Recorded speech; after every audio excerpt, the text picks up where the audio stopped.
Yo, what's going on everyone? We are in the gym for training day 3 of test week 1, performing what's known as deadlift cluster sets. And I'll explain what cluster sets are in just a second, but we started off by warming up. There were a few warm-up sets not filmed, probably not too entertaining to watch, but I always start with 135, work my way up to 185, 205, sometimes 225, 255, depending on how I feel, how my form is looking, and just to get that motor pattern down before starting the heavy sets. Set number 6, and I refuse to give anything less than 100%. So this is kind of what separates the strong from the weak.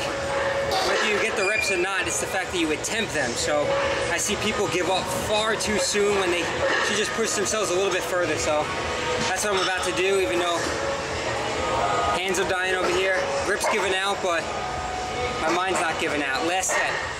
All right, so simply all a cluster set really is you're performing heavy doubles, triples, whatever the case is in succession, but in between each rep, you're resting for about 10 to 15 seconds and then doing a complete reset. So there's no touch and go and there's no immediate reps in succession. So in other words, it allows you for a short break, but doesn't allow you to fully recover in between these mini sets. So pretty much just allowing yourself a mini break in between each rep to kind of reset, get your form down, and then start over.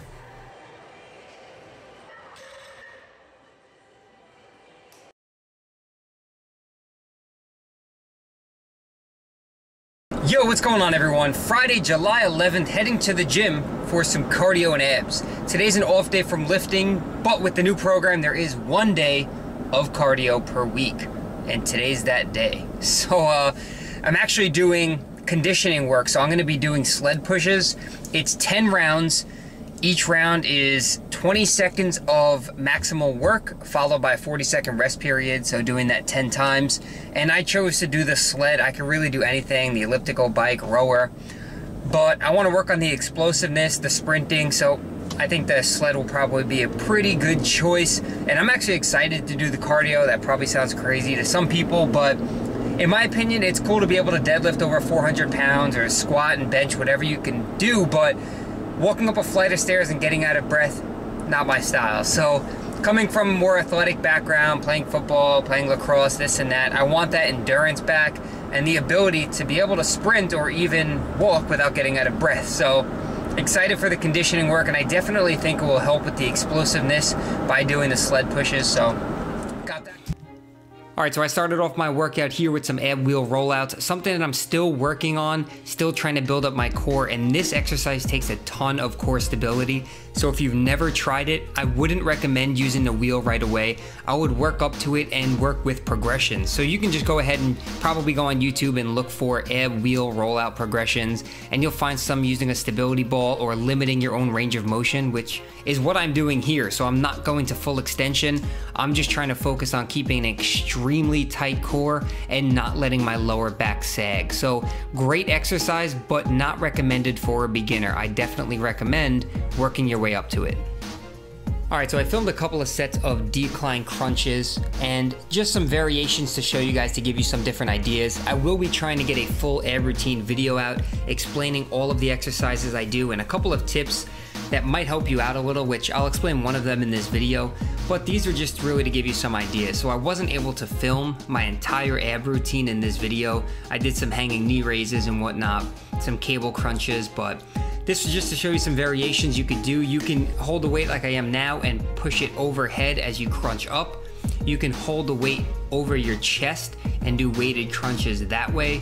If you have stronger abs and this is too easy for you, you could put the plate behind your head, but if not, you can go ahead and use no weight. And now what you see here is I'm not pulling on my head or on my neck. It might look like I am, but my hands are just on the side of my head for guidance. So you can put them there, you can cross them over your shoulders, but yeah, so just don't pull on your neck. That's not what you want to do. And I want to show you a side angle of how to really perform abs. That space in between my lower back and the bench, you close that space by flexing your abs and thinking of drawing your belly button down into the bench. Blow all your air out and then crunch up. So if you want to try that right now, lay on the floor, create that space between your back and the floor, and then close that space by squeezing your abs really hard and blowing all the air out, and then crunch, and I'm sure you'll feel a huge difference in the ab contraction.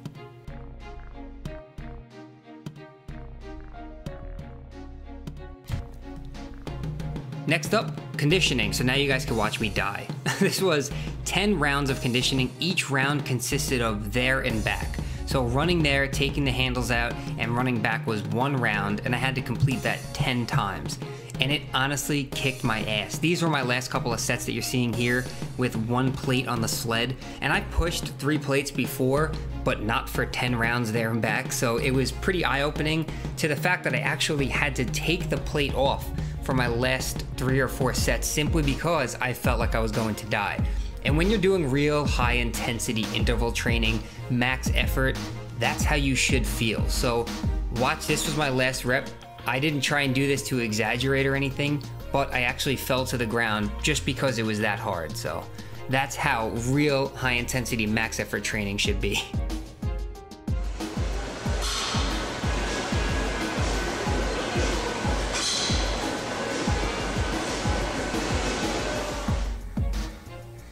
I take back what I said about cardio. It fucking sucks.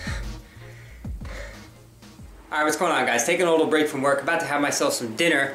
What I got here is a little burrito that I just made, and the lemon on top. I'm sure someone's gonna ask. It's just for a little bit of flavor. When you're about to take a bite, put a little lemon on it. Try it out, not Chris Jones GAF, but definitely not bad. Some regular pop chips right there. Some green beans, and of course, some Coke Zero in there. Meals with Matty videos, you guys have been like begging me for them. I promise, hopefully starting next week, I'll try and come out with at least 1 per week to give you guys some new meal ideas. I know I've been slacking there, but I'll definitely try getting them out as often as possible. So, gonna enjoy this meal, watch a couple of YouTube videos, and then get back to work. So I'll catch you guys a little later.